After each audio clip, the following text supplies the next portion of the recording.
You're listening to the Options Insider Radio Network, the home of the Options Podcast. For more quality options programs, visit theoptionsinsider.com or search for Options Insider Radio Network in your podcast provider of choice. Listeners can also access all of our programming through our mobile app available in the iTunes and Google Play stores. Select programs are also available via live stream at mixlr.com/options-insider. That's mixlr.com/options-insider. Don't forget to follow along with your favorite programs and submit your own questions for the hosts at twitter.com/options, stocktwits.com/options, facebook.com/theoptionsinsider, or via questions at theoptionsinsider.com.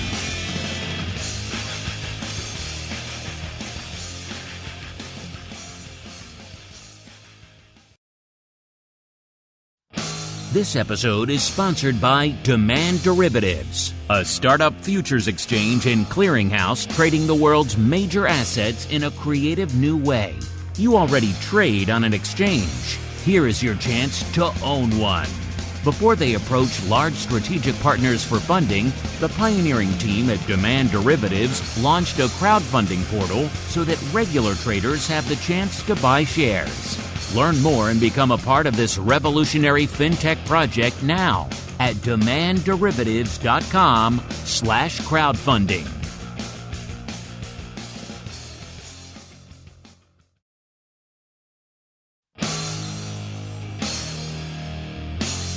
And now, it's time for the show that breaks down the options market from unusual activity alerts to market analysis, strategy overviews, listener questions, and much more. If it involves puts and calls, then our all-star panel will break it down.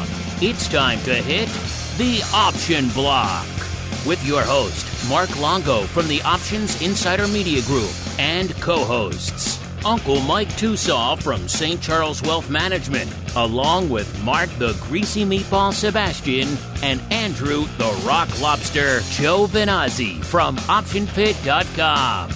And now, get ready to hit the Option Block. All right, everybody. That music means it is Thursday.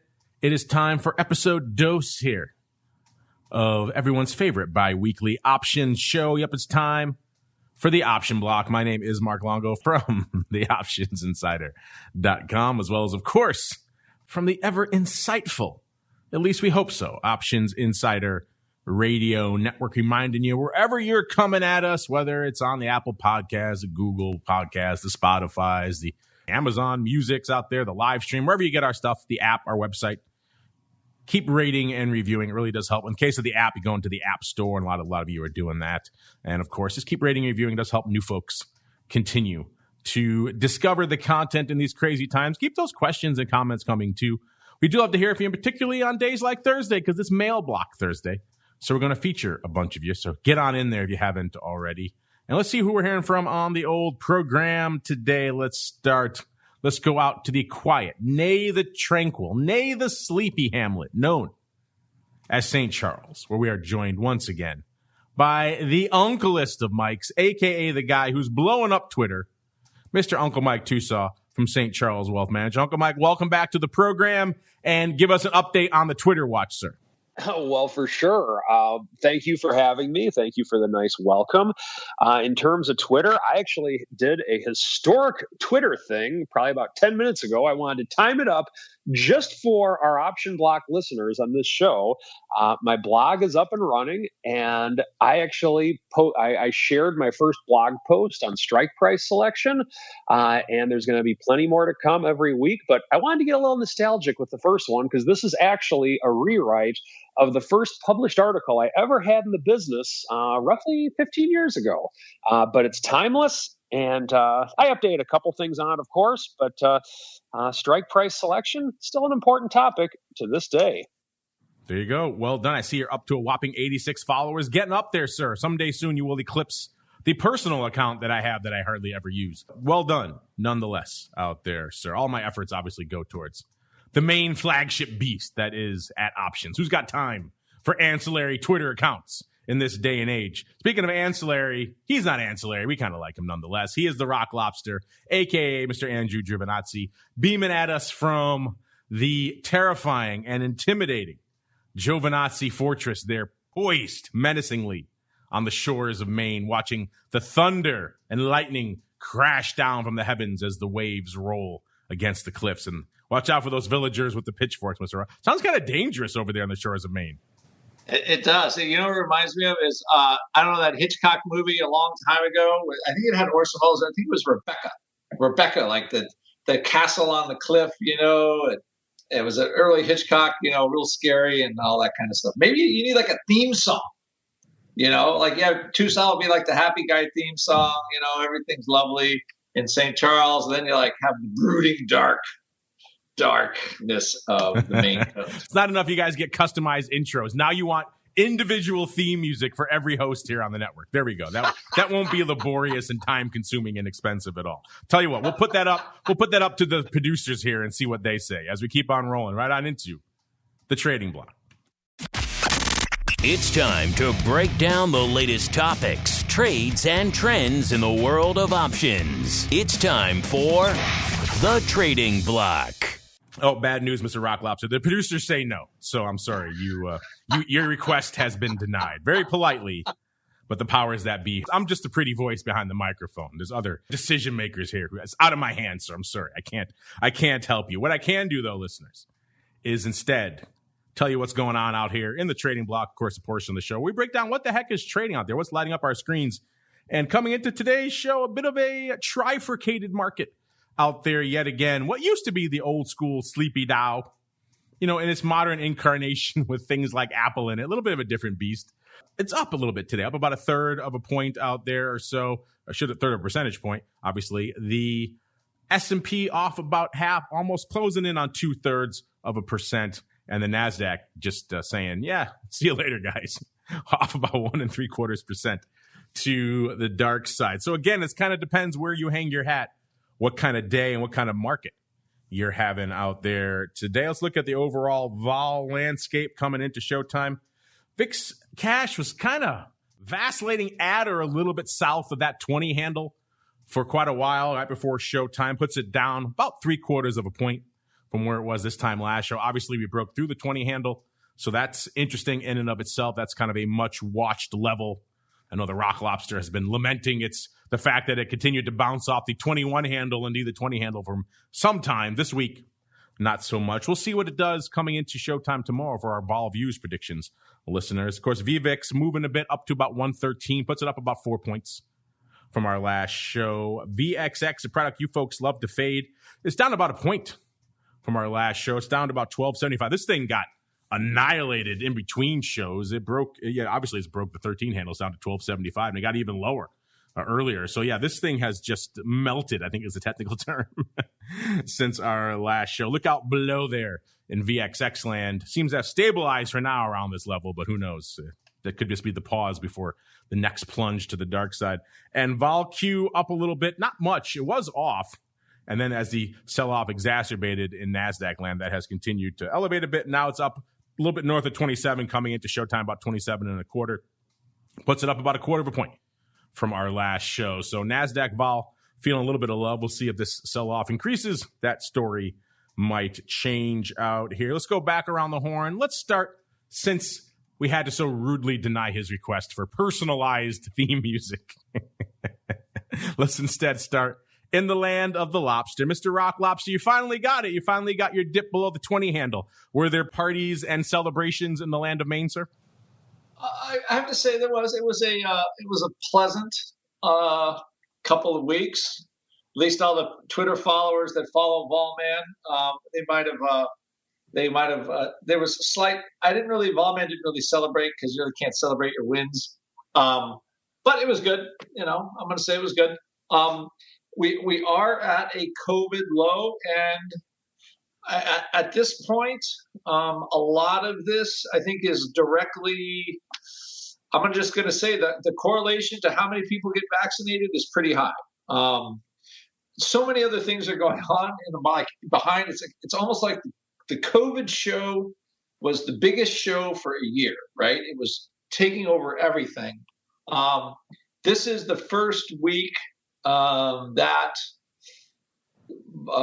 implied vol is getting more toward the real line, like in a serious way. Remember when Don was talking about that high vol premium coming through December, January, and all that? I think there was a lot of worry, uncertainty about, change in office holders. Will the vaccines work? Will they get them dispersed? A lot of that, I think, at this point has been answered. So there's that premium is come down considerably from that period of time. So VIX is starting to track realized vol a little better. So I think the COVID premium is starting to come out of the market. It's not all the way out yet, but I think it's come out to a big degree. There's problems in Europe. A lot of other countries, I know when you hear the press, but are actually having a much harder time with all this stuff than we are. Some countries easier, but like the EU definitely having a harder period of time, and their economies shrank a whole lot more. So at least from this point of view, vol's coming down and starting to mirror what's going on a little closer. I would say now, and TOSAW will probably talk about this a little bit, is you got this bond yield thing where the Fed might be saying rates are going to stay steady and we're going to keep buying bonds and but I'll tell you what, bond yields keep going up and bond prices keep going down. So they have to do that dance, and that tech does not like that dance. It didn't like it 2 weeks ago or 3 weeks ago. It doesn't like it today. And basically, we're not going to see 4,000 unless tech participates a little bit. So I keep thinking like 4,000 is that we're going to bust through that because there's all this spending. But you have to say, like, they're going to pass a $2 trillion spending bill, and the market reaction is pretty much blah. I think that's a little more TOSAW's area, but overall it's bullish. Like probably bullish long term. Don't really know where the money's going. Nobody quite figured that out yet. But we're not getting the push to 4,000. Normally, you have this news and you're like, woohoo! We're going. Not seeing it. So, ultimately you have to see what's going on with your own eyes. We did have a vol bottom yesterday around mid-19s. Can we go lower? Yes. Is it necessary that we're going to go lower vol? Again, realized vol is about 14% now. So you would expect VIX to drift down there. And I still think it can happen. But we don't have a lot of rally in this market, especially with like the stimulus and then the potential for all this new spending or whatever coming down with this big tax raise. Like these things are weighing now. So I don't know. I'm going to say we're now to maybe we're now at the 50-50 level where COVID really is only like 50% on everybody's mind market wise. But the actual real economic macro stuff is back to the top. So we're at that 50-50 level. And I feel that COVID is going down in significance, and the good old fashioned economy and interest rates and our businesses making money and all that kind of stuff is going up. So, and usually that's bearish for vol in general, because generally the U.S. economy kind of works. I mean, it has problems every 10 years or something, but for the most part, it works pretty good. So that's pure observation at this point. But and I think that's where we find ourselves. So will VIX go a little lower? Yeah, there was some celebrations, some puts were closed, and woohoo. But now we're on to the next thing. And can we get to that 4,000? I can't wait to hear what Mr. TOSAW says about that. You think he'd have something to say about bullish action in an index that he watches very closely? I find that hard. I think maybe we'll just skip this segment and go to the odd block. What do you think, Uncle Mike? Do you have anything to share on that point, or should we just roll ahead? Uh-oh.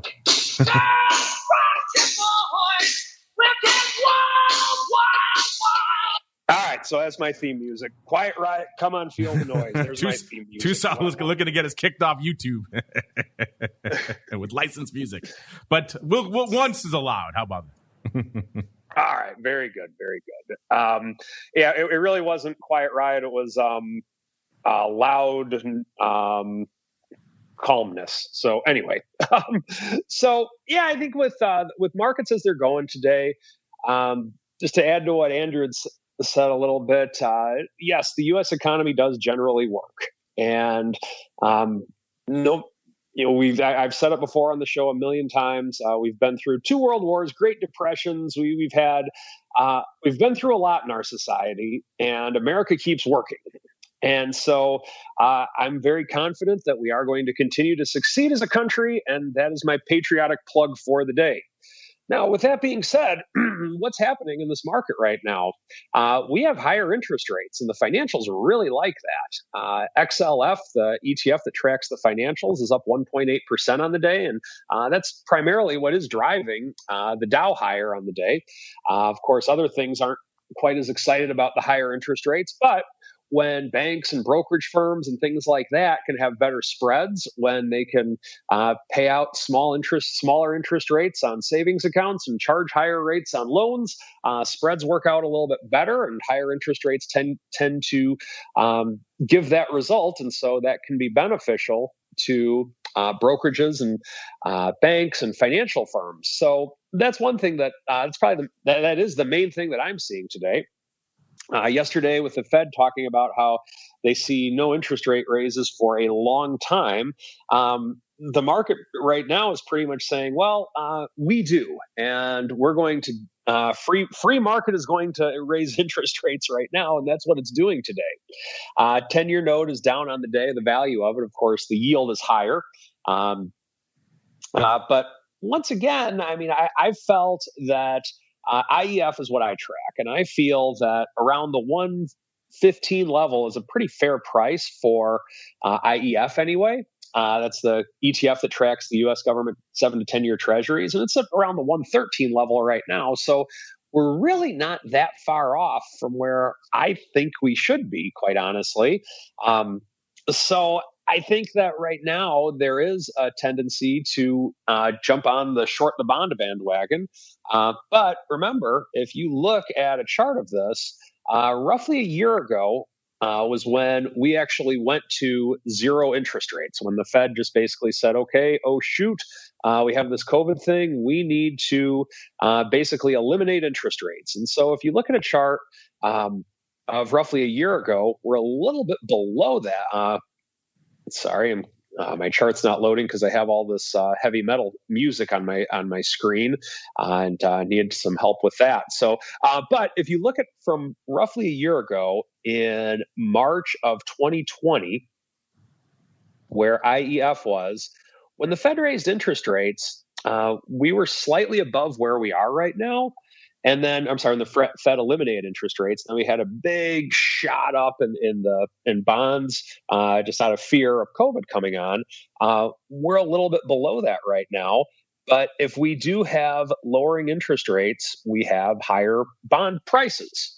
So when that happens, whenever there's a cut in interest rates, then in theory, bond markets, the values of your bonds will increase.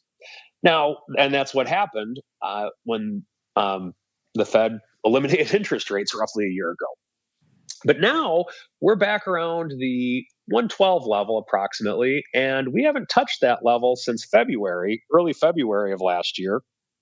And when looking at this, you could make a point that maybe this could possibly be a little bit of an overreaction. Now, I'm not going to really modify any of my holdings or trading any more than I have. I talked a little bit about how I have collared this on Monday just because I couldn't resist the attractive price of the put options roughly a year out. But I think that it's important to just make sure that you have a plan for something like this, in that apparently there is a lot of reason to get out of bonds. Maybe people want to buy Bitcoin. Maybe people want to buy the stocks, whatever the case may be. There's money flowing out of bonds right now. And so at some stage, money will flow into them again. It is the bond market, and I have a hard time believing that the U.S. government treasuries are going to go belly up. But I think it is important to manage risk in the short term. And the way with which I'm doing it is I'm selling premium or selling covered calls in any chance with which I can.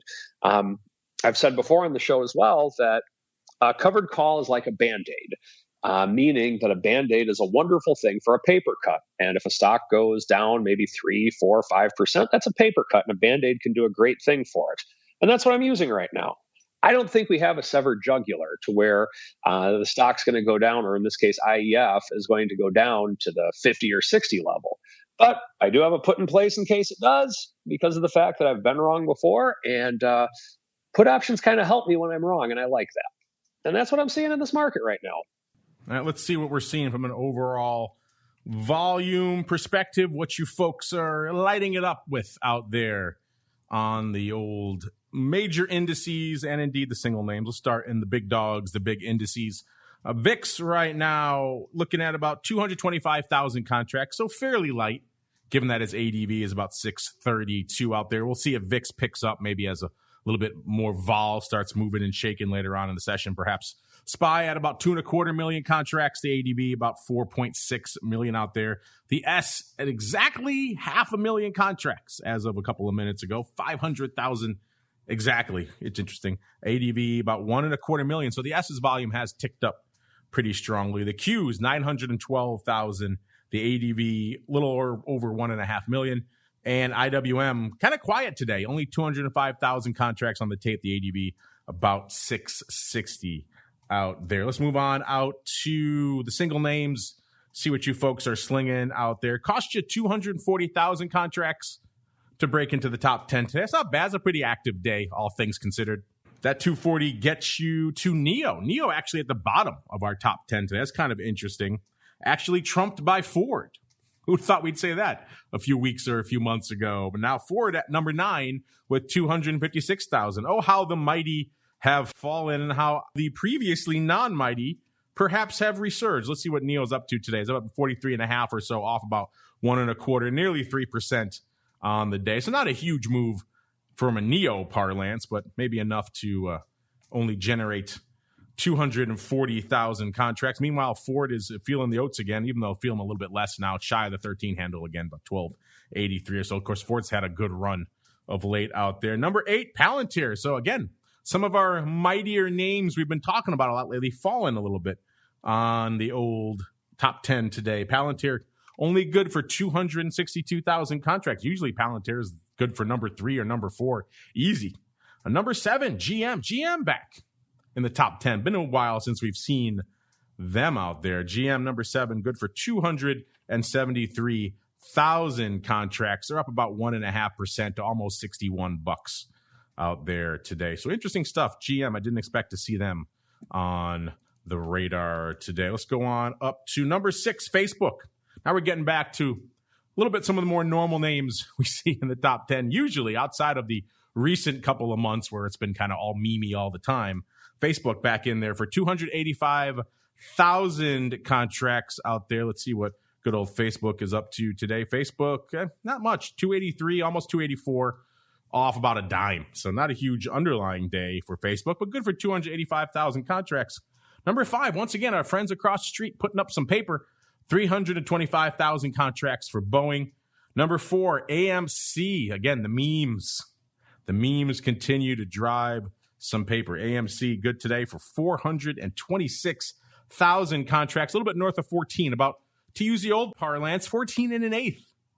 Figure that out if you don't know what an eighth is. Fractions have gone the way of the dodo in options trading, listeners.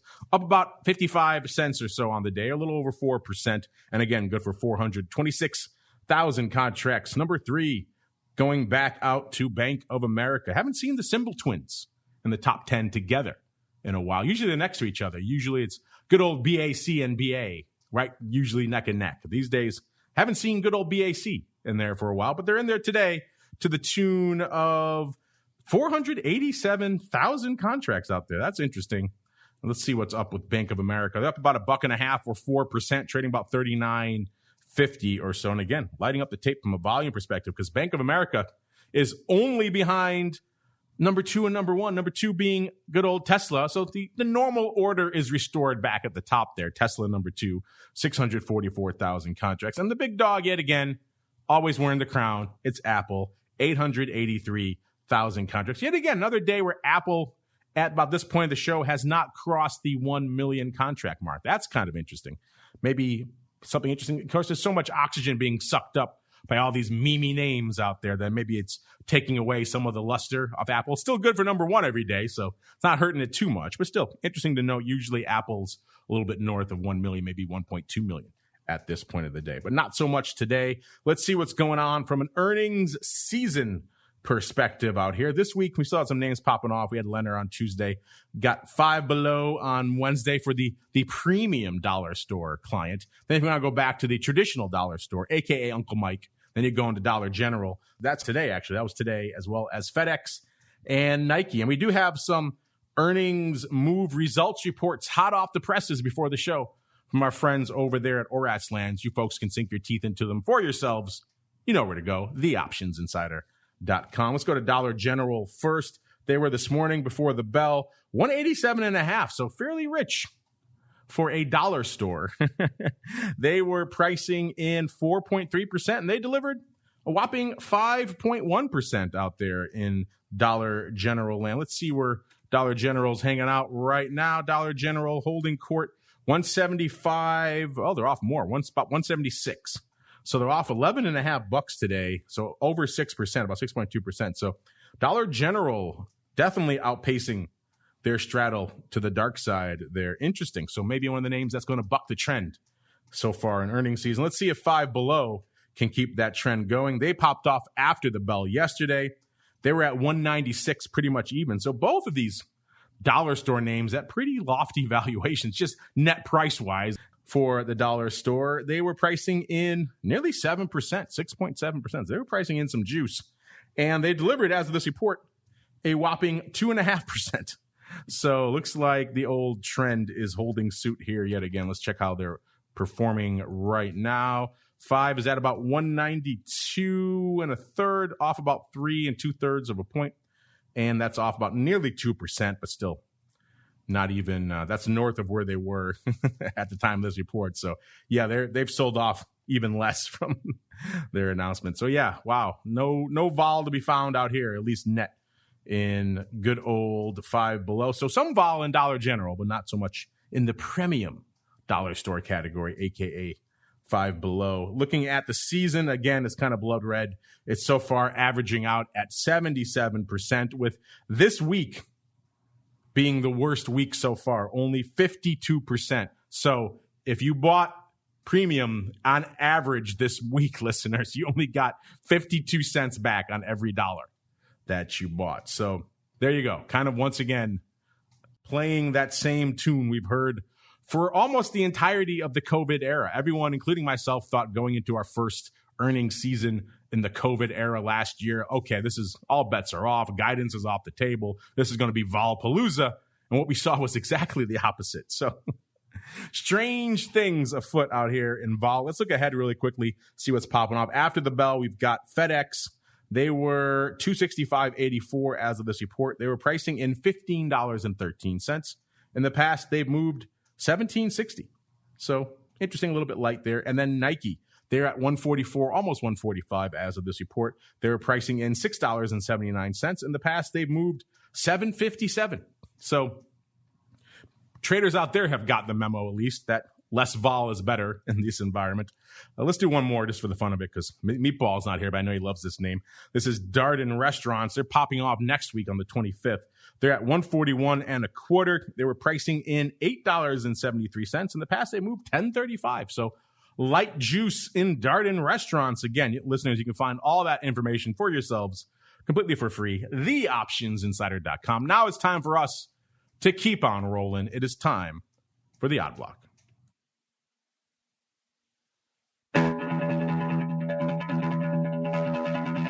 It's time to break down the most interesting, unusual, and downright questionable options activity that's been identified by TheOptionsInsider.com. It's time for the Odd Block.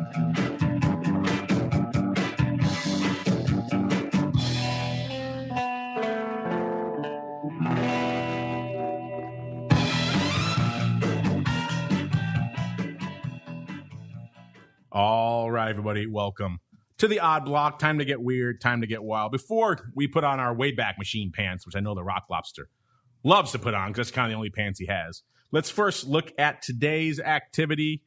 Not a whole bunch catching the eye of Sauron today, listeners, except for this one here. Let's go out to, I do believe this is a newcomer to the Odd Block. This is CLDX Therapeutics. Now, the Eye of Sauron loves itself some little biotechs over here. And this is one of those. Ticker symbol CLDX. Trading right now, $25.10. Let's see what the story is out here in CLDX. A year ago, they were trading a whopping, $1.58. Wow, that's pretty much their low of the year. Of course, a year ago was pretty much the low for everything. So the chart from a year ago to now for most names looks pretty impressive. But still, this one's beyond. $1.58 to $25.10. You don't really need me to break it down for you. The story is up. This one, interestingly enough, we talk about June 8th being the apex for a lot of the names, and they sold off. This one kind of languished until June 9th. And then on June 9th, as these biotechs are wont to do, something happened. They got an approval, something else along those lines, because they popped off. By June 10th, they were trading $4.80. By June 11th, they were trading $8.76. By June 19th, $13.41. So they shot up into the stratosphere from a couple of bucks all the way up to $13.50. Then they stayed in that $13 range till September. Then they shot up again to 18 and change early October 6th. By November 27th, they were trading $22.75. So not that far, actually, from where they are right now. They had achieved most of their year's gains. And then they sold off again. By January 6th, they were trading $16.19 again. So they kind of languished in the mid-teens for a while. Then by late January, they started trending up again. $24 and change by February 8th. And then they topped out, actually, on March 2nd at almost $30, a tick under $30. And now back to where you find them, $25.10. But still net on the year. That's a pretty darn good run for CLDX Therapeutics out here. I'm not sure what particular therapies they're researching or make, but something's been popping off for them this year. Let's go around the horn here. They do antibody-based therapies. So there you go. Something that people have been interested in over the course of the past year. Let's see what our Eye of Sauron is interested in out here. Let's see. We found the April 19 puts. So I said we're trading right now at about $25, listeners. The 19 puts, so fairly out of the money. 3,000 times, going up for $1.45. That seems kind of rich. But again, this is the stock that's gone 10x over the course of the past year. So who am I to look askance at any lofty vol levels? If you're wondering what vol level that is, that's 151 volatility, listeners. So that's pretty juicy. They lifted the offer. They weren't even playing around with these bad boys. So we're going to take them all. They were 65 cents at 145 when they went up over there on the SIBO. Looks like they were crossed. So they still had to cross them to get 3,000 done on that offer. That's kind of interesting. And the stock was $25 even when this print went up. Worth noting, there are earnings in the lifespan of this option. They are next week, March 25th. So Mr. Rock Lobster, it looks like someone's paying up a pretty hefty penny, 151 volatility, and just lifting offers for 3,000 of these April 19 puts and trying to hedge themselves through some earnings. Kind of, again, old school odd block paper. It's a biotech. It's exploded over the course of the past year, and now someone's paying through the nose for some puts to lock that in. Is that your takeaway as well, sir? That sounds pretty accurate, Mark. What I like best about that trade is that after those 3,000 traded, the market on those options are now $1.45 at $4.70. The market makers. That's just saying, please don't buy anymore. So if you want them, $4. $4. So I thought the listeners would get a kick. You can scratch them right now if you want to give them back.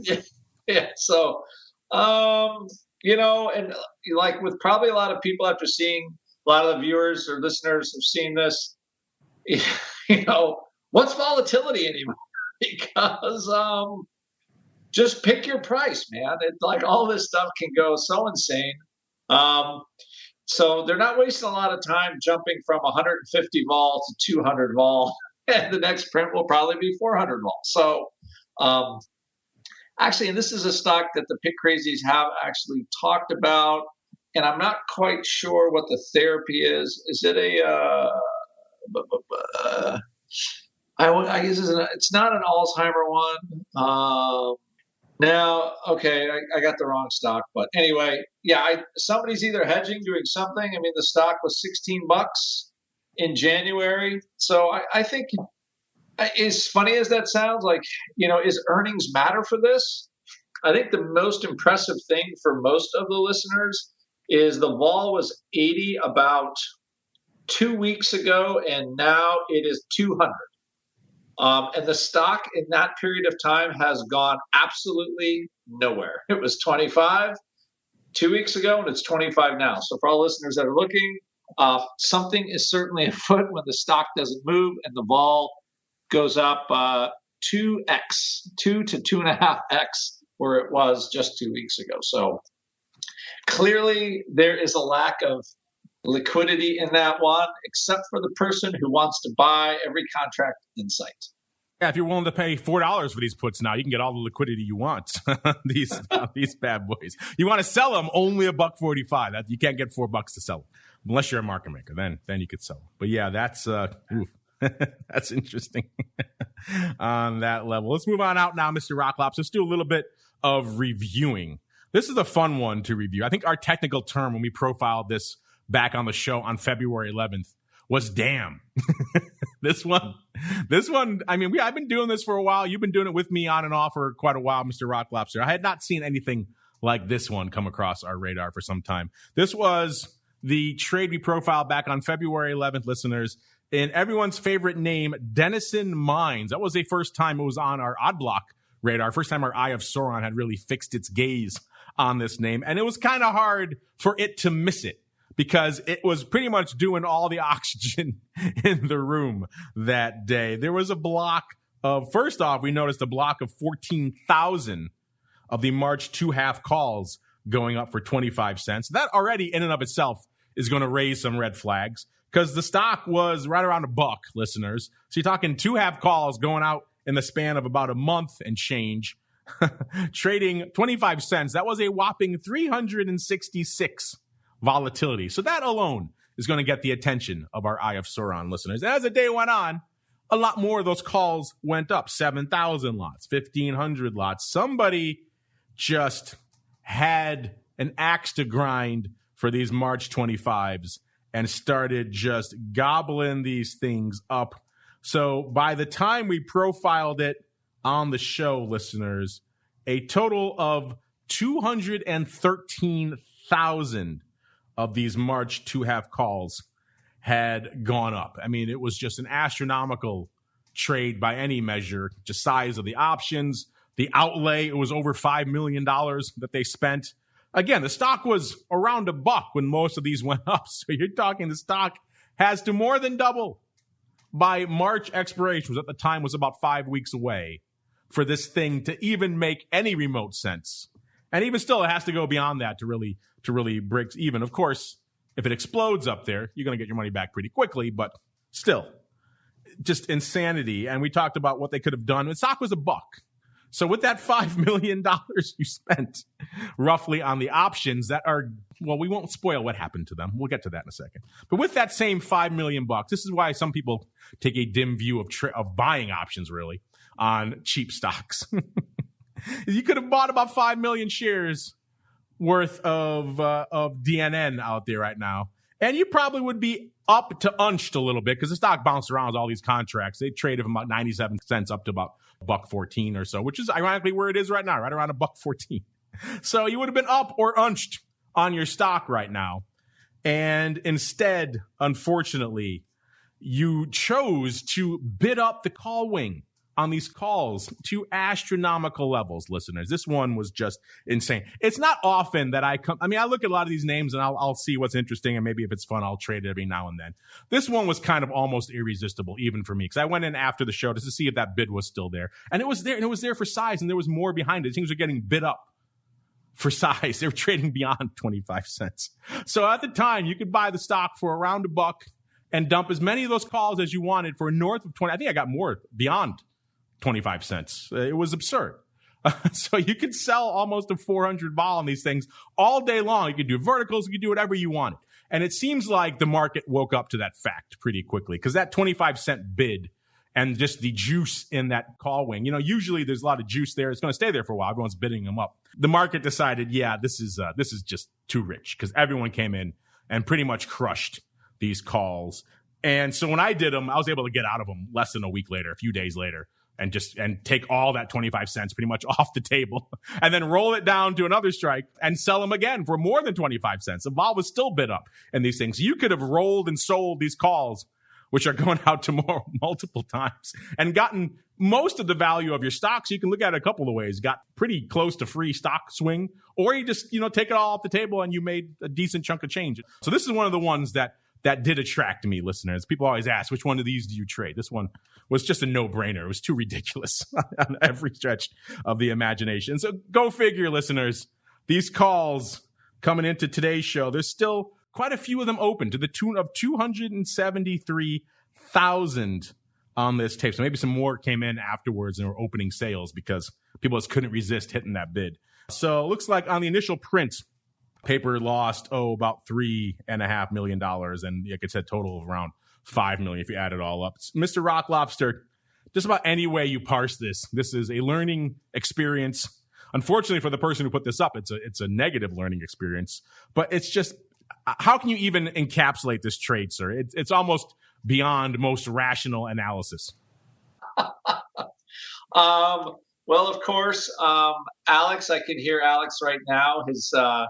His hat is spinning on he sold these calls just to teach that guy a lesson. He's like, I'll teach you to trade 25-cent calls on a $1 stock. I'm going to sell them all to you. Exactly. And the stock, it hasn't gone anywhere. It's in the same place. So think of this. How about if you bought the calls and sold stock, you're still screwed. Like the only person happy on this one is whoever sold them. As far as I can, I'm pretty happy on this one. I sold them and then sold them again and then sold more further down. It was nice. So this is one of those where you would rather sell these than buy them.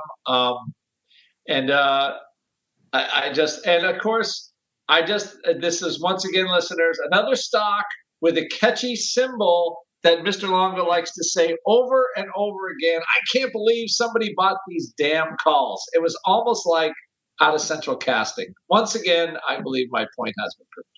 Yes, and not the most fun ticker, but it's something. It's not as fun as our next one, at least name-wise, maybe not ticker-wise. But yeah, this one, listener, has to go in the books as I don't think I've ever seen quite as outlandish of a bid for nonsense calls in a name like this that was trading pennies before then. It was trading, still hovering around $1. It was fast. Hopefully some of you got in on this as well. It worked out pretty well. Like I said, you could have sold these, taken them off a couple of sessions later, gotten most of your money, but not all of it for it, and then sold more calls further down and gotten more money for that. It was kind of the gift that kept on giving. That's why I always say when these trades go up, people say, are you going to piggyback on it? And I don't really usually do that. What I'll do is take the other side quite often and take advantage of the distortions that they create. Because that's usually the more profitable way to go. Whether they have inside information, you could have thought this guy really knew something was going on. There was a corporate action there. There was some sort of tender offer going on behind the scenes. That's obviously what drove a lot of that paper out there. But clearly, this was just size nonsense corporate paper that bid up the call wing. Take advantage of it. Take what they give you, because it doesn't happen all that often. And when it does, it's kind of nice. All right, let's move on now to another trade we profiled that same day, February 11th. It was the day of riches, Mr. Rock Lobster. Let's see what else we had on the tape. It was... I remember this one now because it was fun to pronounce then, and it's fun to pronounce now. This is Kutatio, and I'm sure I'm butchering that, so save your mail. Ticker symbol QTT. This is a Chinese mobile content aggregator. At the time, we profiled the March 7/2 going up nearly 4,000 times. The options were 90 cents at $1. Someone gobbled them all up for $1 over there on the Philly. At the time of this trade, the stock was $5.44. So the 7.5 calls, it was pretty rich. It was not quite as aggressive as our Denison Mine stuff, had to go 2.5x, but still, it was a pretty big move this thing had to have to make those calls pay off. There were earnings coming up as well, right at the tail end of those options life. There was earnings actually today after the bell, so we'll have to see how they perform. But I'm guessing probably not that good. A total of 11,000 of these calls actually traded on that day. So a lot of action on these March 7 halves. And, it's interesting because all this paper flew in that day. That's also the day that the stock hit its high back on February 11th, right around that $5 and almost 50 cent range, pretty much. That was about as high as it got during the lifespan of these options. And it never really looked back. These calls never really had a chance. The highest they really reached was when this trader was gobbling them up. And go figure, these calls are still open. The stock right now is shy of $3, $2.88.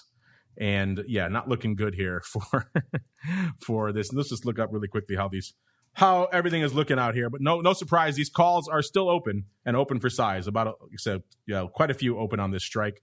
So if you add it all up, listeners, $387,000 they threw away on that initial trade, and then over $1 million, about 1.1 million, if you add up all the volume that went up that day. So this one kind of looking no bueno. Like I said, there is an announcement here, and this I'm not sure if they popped off before the bell or not. Now this is not a ticker that I traditionally follow with much gusto out here. Let me look really quickly if we have it in our results report. We do not, but they were popping off today. I'm guessing by the look of the stock that if they have announced before the bell, it's not good. They need a big freaking movement after the bell today for these calls to pay off, but they're still open. Who knows? They have 24 more hours, listeners. Anything could happen, but right now, as it stands, this trader is left holding the bag. Do you concur as well, Mr. Rock Lobster? So far, it's been a rough run for people who've been buying premium in the odd block, sir. Do you concur? It has. And if you think about it, too, look at tech and some of the minerals lately. It was a great trade from, and now it's, I think a little bit of that meme stock call buying, where you buy a call and it goes up 1 jillion %. I think that,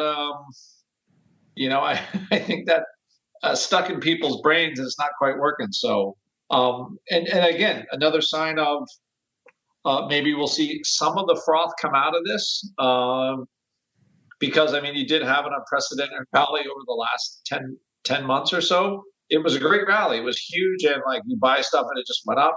But we've retraced, and now we've made a new high, and now the sizzle is gone, and now we need to see some stake in the market. And stocks like this, it doesn't help that the Chinese government is slowly trying to take over Alibaba, I think, and some more of these speculative stocks, Chinese internet companies could get hurt if the government decides they want to get in. So I don't think that's bullish for a lot of these. So either way, Quotatio, which is again boring symbol but funky name, that the Eye of Sauron seems to focus on. But here we go. And these calls just look like they're dead in Palooka land right now. They are dead. You know what's not dead? It's the mail block. So let's get to it. It's time to take your seat on the All-Star panel as we read your emails, tweets, Facebook messages, website comments, and much more. It's time for the Mail Block. All right. You guys are hitting us up hot and heavy, so let's see how many we can get you in here. Went a little long with Dennison's mind. Was just so crazy, listeners. We had to break it down. All right. Let's kick things off. Let's skip ahead from the people who write in. Let's go to the live folks. I like the live folks. You're all my favorites out there. I like you. You're my favorite kids of all. All right. Let's go to, here's Luigi. Let's go to Luigi first. Why not? Let's kick things off with my boy Luigi. Oh, he's giving you some shade, Mr. Rock Lobster. He says, good morning. I was going to ask if the Rock Lobster could pull his VIX puts. I got a June 20 position. They look promising, but would be a guaranteed winner if he pulls his position.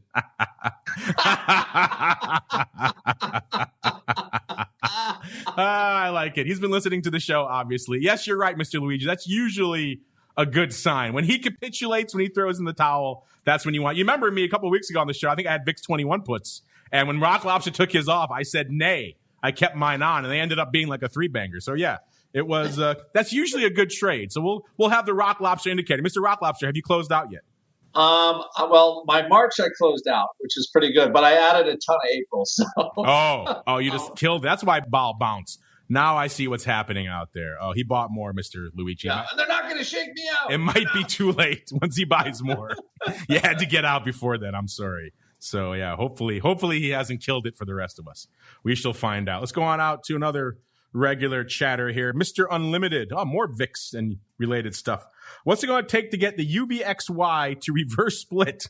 Does the VIX have to get below 18, or is VIX going up from 21 to 30 these last few weeks, just shrinking it away? Also, is $5 the magic number? I had some 7.5 puts and I sold them once I heard the meatball say they will reverse split any day now. I still walked away with some coin, though. Yeah, this is kind of the question everyone has about UVXY and VXX now. They're both starting to get in that range where, VXX is shy of 13. Usually around $10 is where they really reverse split. UVXY is getting in that kind of negligible range now too. So Mr. Rock Lobster, as Mr. Unlimited wants to know, you got any insights on pending reverse splits for either of these much faded names?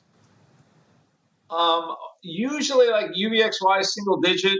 So I would expect it any day within the next 2 weeks for UVXY. VXX, once it's like around 10-ish, they're going to split it. So it's usually traditionally one of the best put buying opportunities. It's almost, it literally, it splits, it lists the next day, and it just goes down. It melts, and it's like a candle melting. Of course, until it doesn't. But when there's this much contango and everything, and those features do get a little heavy for those products. So yes, I would say within probably 2 weeks for UVXY, and maybe 3 to 4 for VXX. There you go, 3 to 4. Yeah, I probably would concur. I don't trade as much UVXY anymore, but VXX, I'm definitely on board. I'd be surprised if it takes 4. Of course, at this rate of melting, it could have to reverse split in a couple of days. All right, let's see. Let's go ahead and squeeze in a few more. Mr. Uncle Mike, this is a good one for you. It comes from Ben C. He says, debit spreads seem like a bad deal compared to credit spreads. To get the same risk-reward profile, a debit spread requires the underlying price to move, where a credit spread does not. Why would I ever do a debit spread when I can do the synthetically equivalent credit spread and have a higher probability of success? And then he has an addendum to his question. He says, every time I look at doing a time spread, the further out option has too high of a bid-ask spread to be reasonable. Are these only viable in super liquid names? Thanks, Ben C. Yeah, the latter one, there's a reason why we usually see time spreads. Usually it's 1 month out. So it's 1 month out and then front month, usually at the money, and usually done in liquid names, kind of for the reason you just discovered there, Ben. Yes, once you get a little bit farther away, the liquidity, not so much out there. We also see a similar problem. People trying to do things like stock replacements. They get pretty deep in the money on the calls. Those spreads tend to widen out as well. So those are 2 areas where things get a little bit more challenging. You do have to work it. But Mr. Uncle Mike, 2 questions for you. First off, the old saw of debit spreads versus credit spreads. Why would Ben ever trade a debit spread when he could trade a credit spread instead? And then also, if you have any thoughts on liquidity around time spreads, have at it, sir. Okay, so with a credit spread versus a debit spread, if you're selling a put spread and buying a call spread, if you're using the same expiration and the same strike prices, unless there's a stock split, a dividend, or some type of crazy mispriced option that'll likely go away within about a second, it's the exact same trade. What I mean by that is that let's say that XYZ stock is trading at 50. And you don't think the stock is going to go below 45. So you decide to sell the 45-40 bull put spread, meaning you sell the 45 and you buy the 40. You can pick whatever month you want. And then so long as the stock's above 45 at expiration, all of those puts will expire worthless and everybody wins. Well, everybody meaning the person who made that trade wins. Now, let's say that you collected $1 for that bull put spread. Okay, so with that, you risked the difference between the strikes, $5, and you collected $1 in credit for it. If you were to do a bull call spread, meaning buying a call spread at those same strikes, you're buying the 40, selling the 45 call, that price is going to be $4.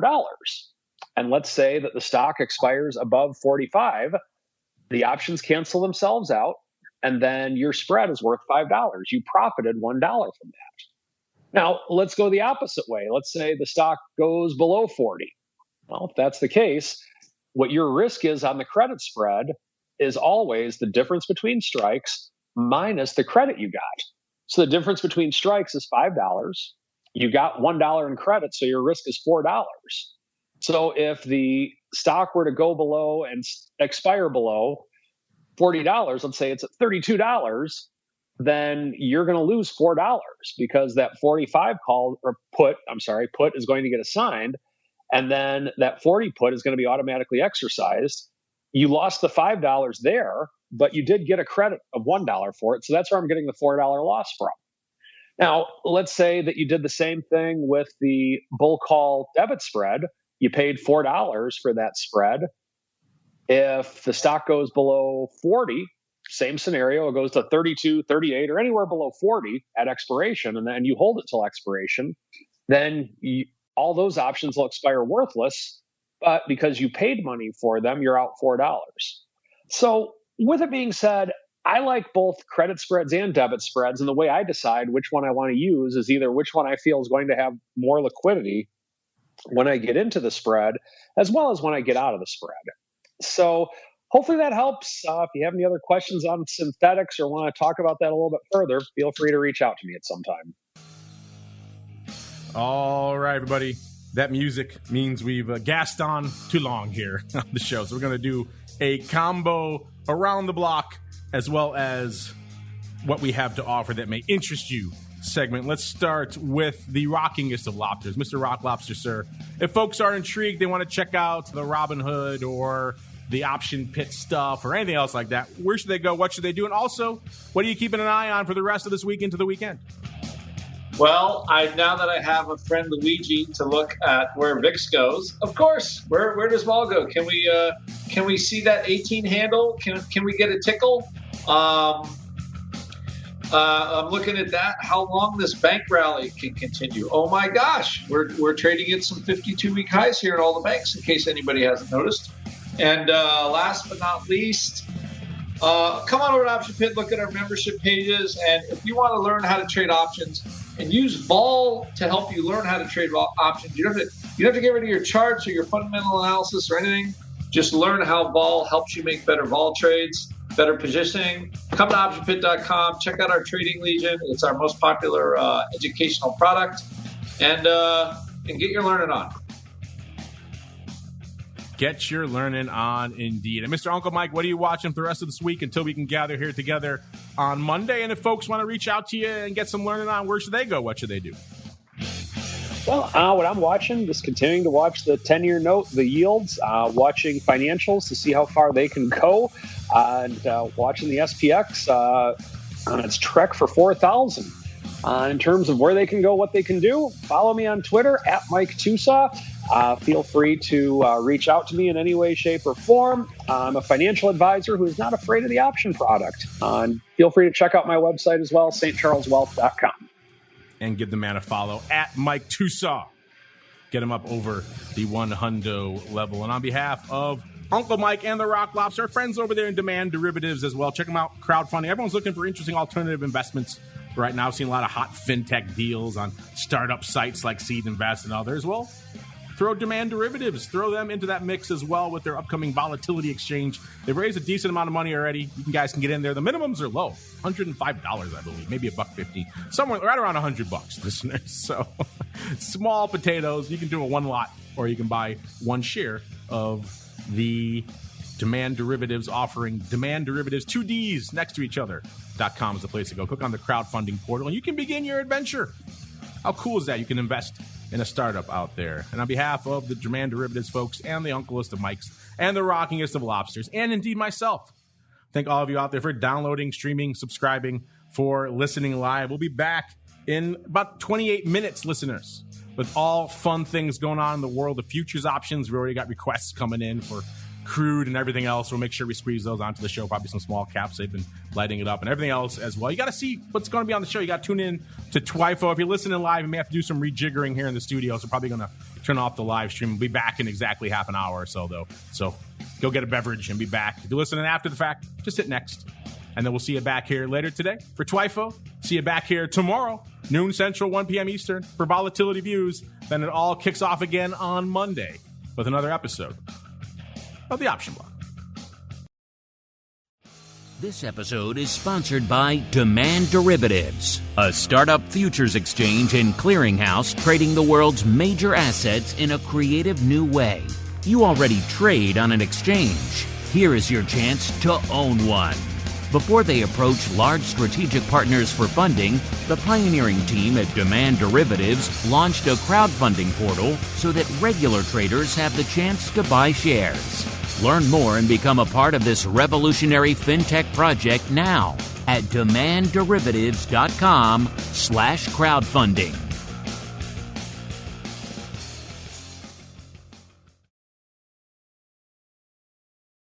You're listening to the Options Insider Radio Network, the home of the Options Podcast. For more quality options programs, visit theoptionsinsider.com or search for Options Insider Radio Network in your podcast provider of choice. Listeners can also access all of our programming through our mobile app available in the iTunes and Google Play stores. Select programs are also available via live stream at mixlr.com/options-insider. That's mixlr.com/options-insider. Don't forget to follow along with your favorite programs and submit your own questions for the hosts at twitter.com/options, stocktwits.com/options, facebook.com/theoptionsinsider, or via questions at theoptionsinsider.com.